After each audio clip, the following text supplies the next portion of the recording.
Hello everyone, সবাইকে আমার ছোট্ট মিনি ব্লগে স্বাগতম। আচ্ছা, তোমাদের কার কার বাসায় ড্রাগন ফ্রুট মানে ড্রাগন ফলের গাছ আছে? এখন তো প্রায় বাড়িতে দেখা যায় ছাদে ড্রাগন ফল গাছ লাগাই। তো কালকে তোমাদের ভিডিওতে বলতে পারিনি যে আর একটা কথা বলছিলাম যে আমার মানে তোমাদেরকে একটা খুশির খবর জানাবো, তো তোমাদের কাছে শেয়ার করি আর কি। এই যে দেখো খুশির খবরটা, এই যে ড্রাগনের ফুল আসছে আর কি। ওই যে ওইখানে দুইটা আসছে, এখানে একটা, আর ওই যে এই ডালটায় আসছে পাঁচটা, মোট 8টা ফুল আসছে। তো মানে তোমাদের কার কার বাড়িতে ড্রাগন ফল ধরছে নতুন নতুন গাছে? এবারই প্রথম আসছে, লাগানো 1 বছর হয়েছে গাছটা।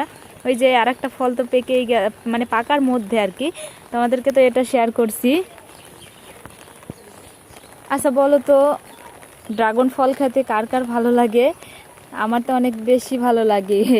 আর ওই যে ডালিমের ফুলটা দেখা যাচ্ছে, জানি না ডালিম ফুলে মানে ফল আসবে কি না। এই যে ফল মানে এই যে ফুলটা, অনেকগুলো ফুল ধরে আর ঝরে যায় গাছে, এই যে নিচে পড়ে আছে এখনো। আমাদের এখানে অনেক বৃষ্টি হচ্ছে, মানে রাত থেকে বৃষ্টি, এখন 12টা বাজে আর কি, তাও এখনো বৃষ্টি কমেনি। এই যে, তো তোমরা ভালো থাকবা, বাই। আর আমার চ্যানেলটাকে সাবস্ক্রাইব করবা।